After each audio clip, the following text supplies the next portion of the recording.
So hi, it's me, Denny Daniel, and I'm here with Matthew. And Ian.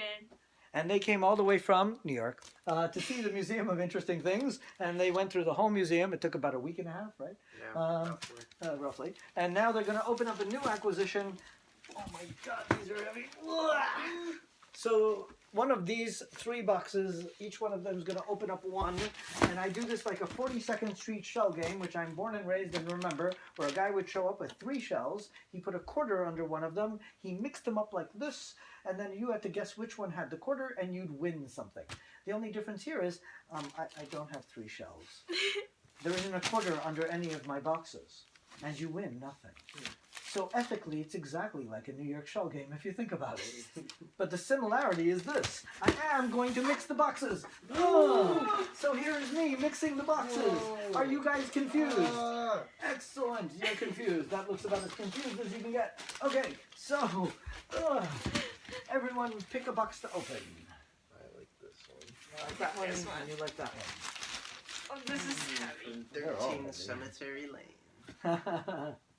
Oh no, the Addams family will complain. Just try not to cut your belly.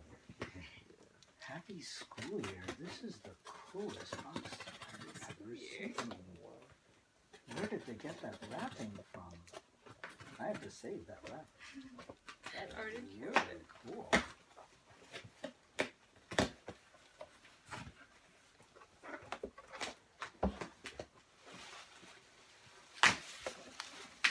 Oh my lord. I know exactly what that is. This is a very huge book. And you know what we just went through with the impeachment trial? Mm-hmm. So I'm doing a whole show on the impeachments. All the impeachments in America, including the one that didn't actually happen, the Nixon one. But this is the first impeachment that ever existed in America. This is the 1868 impeachment of President Johnson. This is the Congressional Globe, the full transcript of that impeachment. I can't believe I own this. This is insane. That is so cool. Let me open up the title page and see if it looks as pretty as oh yeah, it does. There it is. You opened up the Congressional Globe.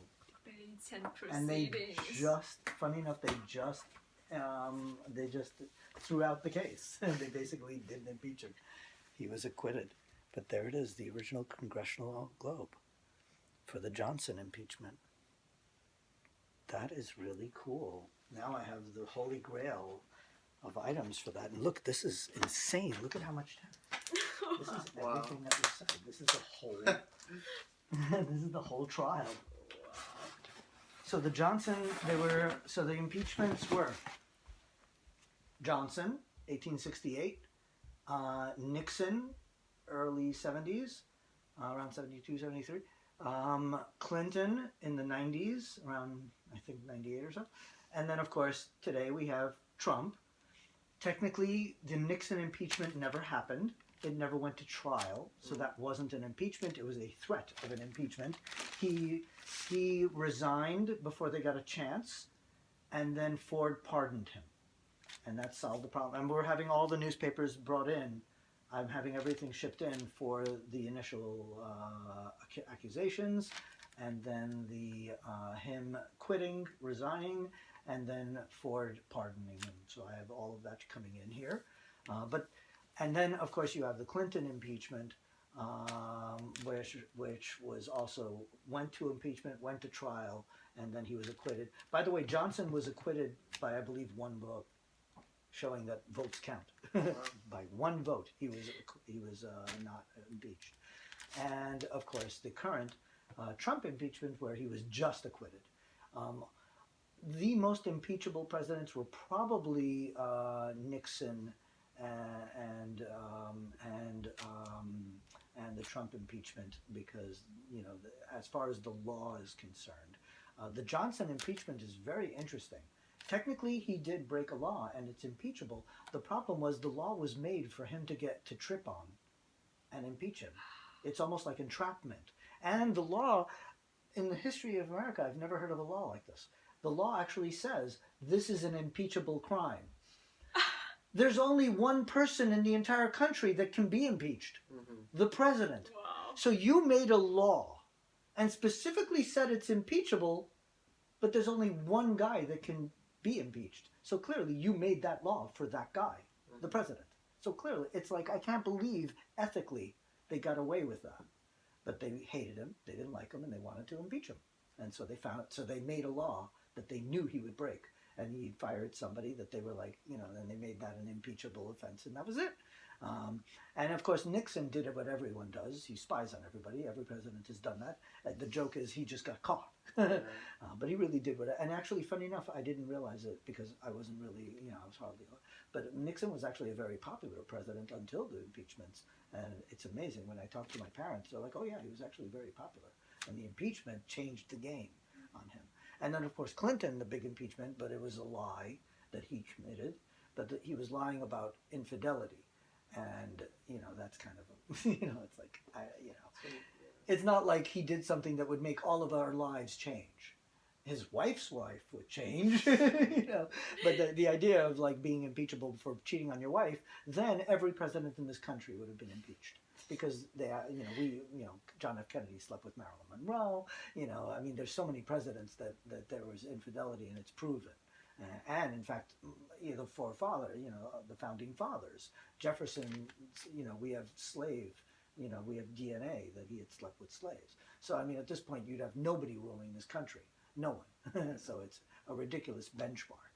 And Trump, that's another one that's everyone's arguing about. And what is the main crux it has to do with, again, whether or not he broke a law. And the truth is he never broke a law. In this impeachment, it's the intention to break a law and to impede, justice for that. And that's reading a man's mind. And that's why the whole country is arguing, because you can't read a man's mind. Did he intend? Did he not intend? Was he defending himself, or was he impeding a trial? It's reading a man's mind. And although people can say your precedent is that you're this way, but that's like saying you robbed 5 banks and you walked into the 6th bank, then it got robbed. So you must have robbed the bank. So I'm not picking sides because I don't care. As a historian, the point is to show the facts. I obviously have an opinion. You know the man's track record, but it doesn't matter. You're reading a man's mind. And at the end of the day, you never know what's in the head of a mind. He could have been saying, I did this for justice. Or he could have been saying, I did this, clearly there's an election, and I could sway the election. Both are valid arguments, and you have to read a man's mind, and that's why it was an argument between everyone in the country. And all the impeachments had that kind of quality. They didn't like Nixon. They were trying to get rid of him.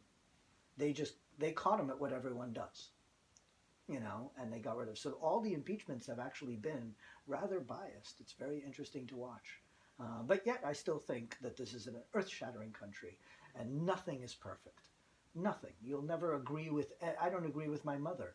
20% maybe I won't agree, or 10%, or 80%, but you don't agree 100% with anyone. Your mother, your father, your kids, nobody. So, it happens.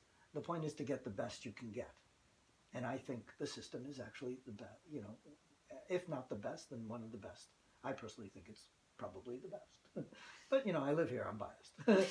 But, it's not a bad system considering, and we'll all survive all of it. We did. But I figured it's really important to document and to understand everything behind it and all the logic behind it. So this is probably the most important piece I own. It's the entire congressional record, the globe from the thing. So that's a really cool one. In 1868, we don't have anyone alive that remembers it. So this is the transcript. So when we display this, you'll be like, I was the one who opened it. So that's really cool. You touched it before I did. So what did you open? This is Movie Mitchell. Oh, Beatles. the Forspoken. There you go. So, oh my God, this is the Beatles. This is the concert at in Washington, D.C. And as a little child, this is about a lot of the songs. I think it's as many as like 4 or 5 songs.